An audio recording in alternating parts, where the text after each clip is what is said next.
So it's currently advantage Bournemouth and Swansea heading into the second legs of these playoff semi-finals. Let's talk about them.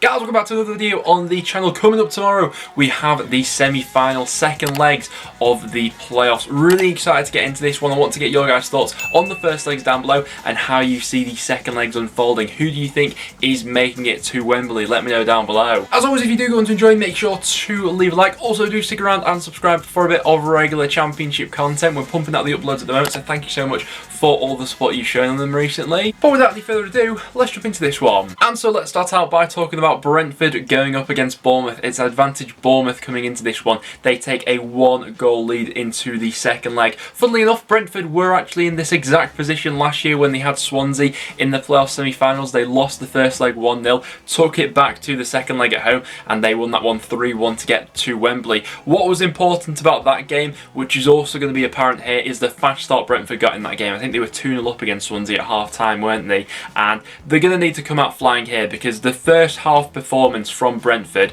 was disappointing, I think it's fair to say. Bournemouth could have easily had more than that one goal that they eventually got. Funnily enough for Bournemouth as well, that goal was scored on the break. It was a lovely move from them, and I think they could get a little bit of joy in the second leg in a similar way as well. You know, Brentford will be forced to come out for this one fast. They'll be committing more bodies going forward, which could potentially leave a bit of space in those wide areas for counter-attacks for someone like a Danjuma. But yeah, that start for Brentford is going to be absolutely apparent here because the first half or the first leg showing was pretty disappointing. They had that one golden chance that fell to Brian and Mbeumo in the second half and somehow just seemed to miss time it all, didn't he? I don't know how it squandered wide in the end, but that was really the opportunity for Brentford to get back into the game. I would anticipate a much more intense and attack-heavy performance from Brentford in this game. They now have the option as well to switch up their system a little bit with Rico Henry back to full fitness. They can go with Dalsgaard and Henry and go back to a back four if that is preferred by Thomas Frank in this game, if they're looking to get a few more bodies forward. But it'll be an interesting one. The injury news that Bournemouth have coming into this game could potentially be a bit of a concern. Obviously, we saw Steve Cook going off with an injury. Ben Pearson also could be a bit of a doubt for this one as well. I think his was a hip injury, wasn't it? But Pearson, I think, looks more likely to be back in time for the weekend. Chris Betham did fairly well, to be fair to him, when he came on, but yeah, you want someone like a Steve Cook in there for that second leg, you know, when things are going to get a lot tougher, when Brentford are going to be putting that back line under the pressure, not just for the sort of player that Steve Cook is, but to have that voice of leadership. You know, the amount of time that he'll have found himself in these sort of pressing positions with Bournemouth, he is that one of them real leaders in the dressing room for them. So if he is to miss the second leg, which at the time of recording, it looks more than likely that he probably will, that's obviously quite the blow for Bournemouth there, and one area where Brentford may look to exploit a little bit, because in terms of their chance creation and actually getting forward into the box and asking those questions of Bournemouth in the first leg, it was pretty disappointing from Brentford point of view, to be honest with you. The Bournemouth attacking players definitely stood out more. One player who really caught my eye was David Brooks, who by his standards has probably had a bit of a quiet season. Not all, you know, because of his own faults. He's of course missed a chunk of the season through injury, but I thought that his link up with Danjuma, I mean, we saw it with the goal, didn't we, that they scored on the break. He was absolutely brilliant, cutting inside onto that left foot, spotting those passes and those through balls and things like that. You can imagine that if Pearson is back for this one, him and Lerma, you know, quite happy to sit in there and be a nuisance for Brentford. They'll be looking to slow the game down at as many opportunities as they possibly can. But something that could potentially go Brentford's way for this one is you always feel like Brentford prefer things when they're the underdog going into the game and they prefer chasing something. It's typically when Brentford have sort of fallen off, it's been when they've been the favourites, they've been the team on top and the team to be caught, and then they start slacking a little bit. I don't know if that's me looking too much into it, or that is sort of like a psychological thing that is just happening with Brentford over the last few years. But I anticipate this game we'll see a few more goals in it. Typically the first leg of games tend to be a little bit more cagey, as the two teams don't want to lose it in the first leg. You know, you want to be a little bit more reserved when you're playing things like that, but Brentford now have absolutely nothing to lose, so I do think that probably both teams will go on to score in this game, to be honest with you. I think that Brentford will be committing more bodies forward. That will leave some space in behind for Bournemouth to create some chances, but with Bournemouth possibly being without Cook for this game, that may lead to a bit of disruption in that back line that Brentford could potentially take advantage of. For a score prediction, in the 90 minutes, I'm going to go 2-1 Brentford. I do think that Brentford may turn this around, and obviously then the game will then go into extra time.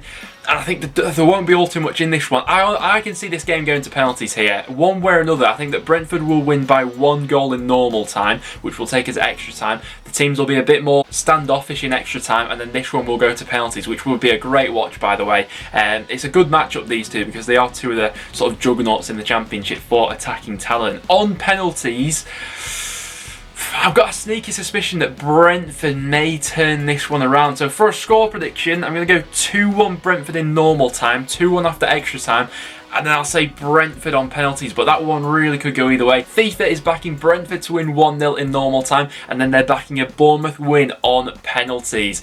Honestly, I just love the drama of a penalty shootout, so that's what I'm saying for this one.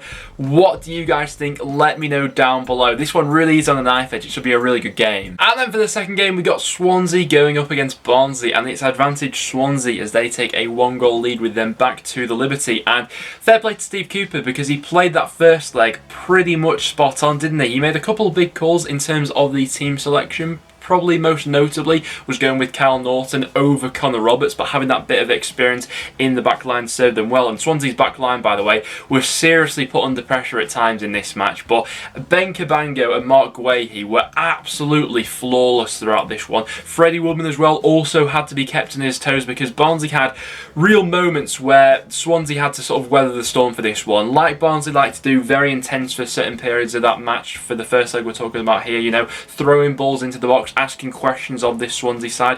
I think that if anything, that's only going to get more intense now coming into this second leg. But if there's any sort of Championship side who you have a bit of confidence in terms of being resilient defensively, being able to shut out the opposition, and having a really good record against Barnsley so far this season, that's Swansea. You know, that's now 3 times they've played Barnsley this season, and 3 times they've won. But for Barnsley, it don't take 1 for them to get to Wembley. You know, if they can do Swansea by 2 goals here, they would progress through to the final. But history isn't exactly on their side. When a team loses the first leg at home, the playoffs haven't exactly been all too favourable for teams turning that around. Derby, the only example we've got, when they lost the first leg to Leeds and turned that around at Ellen Road in that bonkers game. The moment of quality for Swansea in the first leg, of course, came through Andre Ayew. A bit of quick feet in the box, gets his way around Heelick and then just bends it into the far post, makes those chances just look so easy. And yeah, you really can't allow him to cut inside onto that foot, because you know every single time what it's going to mean for Swansea. You'd imagine as well, maybe with Barnsley coming a little bit more forward, someone like Lowe may get a bit of luck in this one in terms of stretching that back line, looking to play on the counter and getting behind and things like that. It'll be interesting to see as well if Swansea stick with the 4 at the back, or if they revert to a 3 for the second leg in an attempt to sort of match up Barnsley. You know, they can maybe push Norton inside and put Roberts back into that role as the right wing back. They could even bring Bennett back into the equation to have his sort of physicality and height in there, and experience as well to deal with someone like a DK, who they did manage to keep quiet, to be fair to them, in that first leg. But yeah, Barnsley have a point to prove here, and with nothing to lose, you feel like they will just throw absolutely everything at it. And they did get very unlucky, I would say, not to score at least 1 goal in that first leg. They got themselves into some good positions, but I mean, you have to give credit for Swansea for closing down those angles and things like that, don't you? It's interesting as well, because like we were mentioning before with Brentford going into their game in exactly the same position that they were last season, Swansea are also going into this game with a 1-goal lead like they were last time. Obviously last time they lost it against Brentford. This time they'll be looking to learn from those mistakes, and maybe that know-how of knockout football last time. You know, Steve Cooper was still the manager there. They've grown as a squad since then.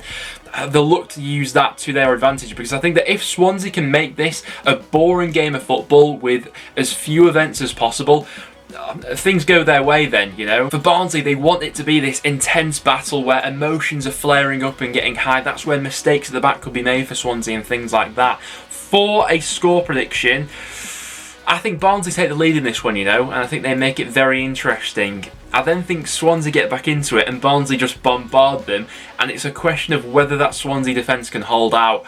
I am going to say that this one is going to finish as a 1-1 draw, which would then mean Swansea advance through.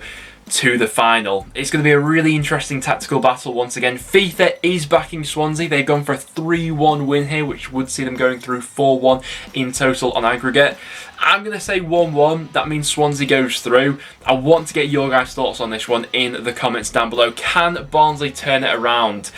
Let me know. But guys, there we have it. Those are my predictions for what I see happening in the playoff semi-final second legs. Honestly, realistically, I've not got an absolute clue about this because the playoffs generally like to throw up upsets, and that's the drama of it that we always love and we always come back to. So yeah, if my predictions are to come true, that would see a Brentford versus Swansea playoff final, but I want to know your guys' verdicts down below. Who are you backing for the final? But apart from that, guys, that will now wrap it up for today's video. If you did go on to enjoy, make sure to leave a like, do subscribe for a bit of regular championship content. But apart from that, thanks for watching, and I'll see you all in the next one.